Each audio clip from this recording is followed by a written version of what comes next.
శ్రీనివాసాయ గోవిందాయ నమో నమః. నమో మహద్భ్యో ఋషిభ్యో గురుభ్యః. య ఆదిత్యః స్వర ఏవ సః.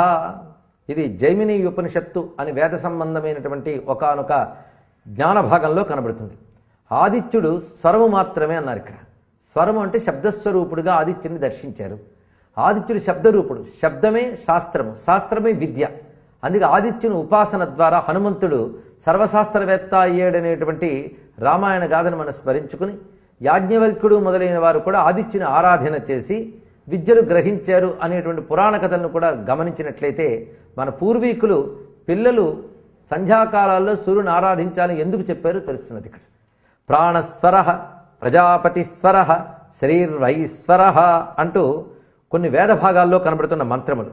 దీన్ని బట్టి దేవతలు స్వరరూపులుగా చూపిస్తున్నారు. స్వరమనగా శబ్దము, అదే మంత్రం. మంత్ర చైతన్యమే దేవత గనక దేవతలందు స్వరరూపులే. అలాగే సంగీతంలో కూడాను స్వరములు చెప్పబడుతుంటాయి. అసలు ఆ స్వరము లేకపోతే ప్రాణము లేదు, రంజకత్వం లేదు. ఉదాహరణకి పాడేటప్పుడు నాయక అని కనబడింది అనుకోండి, ఆ నాయక అనే దాన్ని చివరికి దీర్ఘం తీసేటప్పుడు ఆ అనే మాటే దీర్ఘంలోకి వస్తుంది, కానీ కా కాదు. నాయక అని వెళ్ళేటప్పుడు ఆలోకి వెళ్ళిపోయాం మనం. కనుక అలా పాడడానికి అనువు దేనివల్ల ఏర్పడుతుంది అంటే స్వరము వల్లే ఏర్పడుతున్నది. ఈ స్వరాలు మళ్ళీ సప్తస్వరములుగా సంగీతం విభజించి చూపిస్తున్నది. ఈ సప్తస్వర విజ్ఞానం గురించి కూడా వేదమాత చెప్తున్నది. అందుకే భారతీయ సంగీతం వేద జనితం అనడానికి ప్రమాణాలు మనకు కనబడుతున్నాయి ఇక్కడ. ఎందుకంటే ఏ స్వరం ఎలా కలిగిందో కూడా శాస్త్రం చెప్తూనున్నది. షడ్జం మయూరో వదతి గావస్తృషభభాషిణ అజావికంతు గాంధారం క్రౌంచ క్వణతి మధ్యమం అని చెప్తూ ఏ స్వరం ఏ పక్షిలో ఏ పశువులో పలుకుతుందో చెప్తున్నారు. దీన్ని బట్టి ఈ విశ్వంలో స్వరాలు పలికేటటువంటి జంతువులు కూడాను ఈ విశ్వ సంగీతంలో గాయకులే అని మనం తెలుసుకోగలగాలి. ఇక్కడ ఆ జంతువుల కంఠంలో ఒకే స్వరం పలకబడుతూ ఉంటుంది. అన్ని స్వరాలు పలకగలిగే శక్తి మానవ కంఠంలో భగవంతుడు పెట్టాడు. అందుకే మానవ శరీరం అన్ని శరీరాల కంటే గొప్పదనడానికి కారణం ఇది.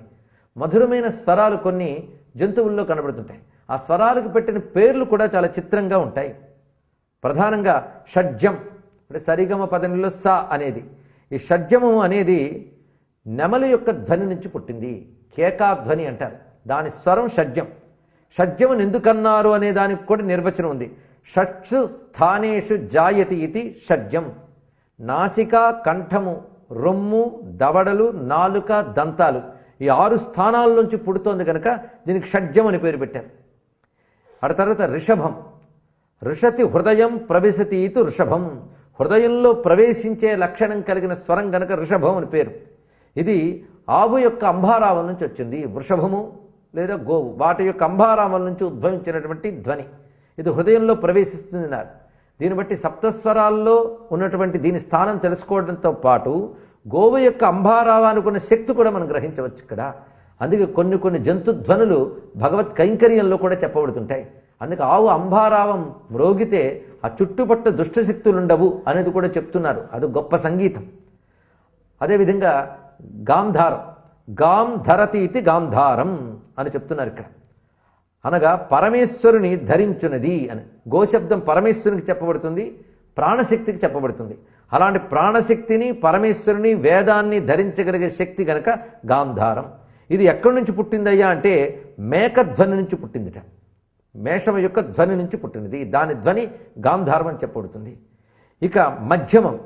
ఇది స్వరాల మధ్యలో ఉంటుంది కనుక మధ్యమం అని చెప్పబడుతుంది. సరి గమ పదని అని చెప్పేటప్పుడు మధ్యలో ఉంది కనుక దీనికి మధ్యమం అని పేరు.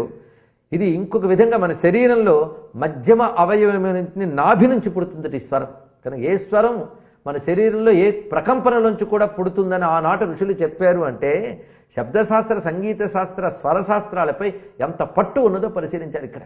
అజావికంతు గాంధారం క్రౌంచ క్వణతి మధ్యమం. క్రౌంచ పక్షి యొక్క ధ్వని లేదా కొంగ ధ్వని అని కొందరు అంటున్నారు, కానీ క్రౌంచ పక్షి యొక్క ధ్వని నుంచి పుట్టినది అని. ఇక పంచమం సరిగమప్ప. ఈ పంచమం ఎక్కడి నుంచి పుట్టింది అనేది చాలా మందికి తెలిసిన అంశం ఇది. ఈ పంచమము కోయిల కంఠధ్వని నుంచి పుట్టినది అని చెప్పబడుతుంది. ఈ పంచమస్వరం విషయ ప్రత్యేకత దానికి ఉన్నది. అదేవిధంగా దైవతం. ఇది ధీమద్భిర్గీయతే ఇది నాభ్యాది స్థానేభ్య ధావతివ. ధీమంతులు గానం చేసేది అని అన్నారు ఇక్కడ. అది దైవతం అని చెప్పబడుతుంది. ఇది నాభి నుంచి పుట్టి అక్కడి నుంచి పరిగెత్తగలిగే శక్తి కలిగిన ధ్వని అని ప్రస్తావన చేశారు ఇక్కడ. సరి గమ పద ని. నీ అంటే ఏనుగు యొక్క ధ్వని నుంచి పుట్టింది అని. నిషాదమనగా నిషీదతి పరమేశ్వర అస్మిన్నితి నిషాద. ఈ స్వరంలో పరమాత్మ ఉంటాడన్నారు. నిషాద స్వరం అంత గొప్పది. అందుకే దాని తర్వాత మనకు స్వరం చెప్పట్లేదు, అది తారస్థాయి సప్తమ స్వరం అని చెప్పబడుతున్నది.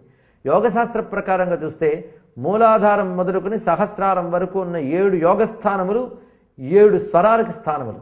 దీన్ని బట్టి సంగీతంలో స్వరాలకి, బయట ఉన్నటువంటి జంతు పక్షుల ధ్వనులకి, మన శరీరంలో ఉన్నటువంటి యోగ కేంద్రాలకు అనుబంధం ఉన్నది.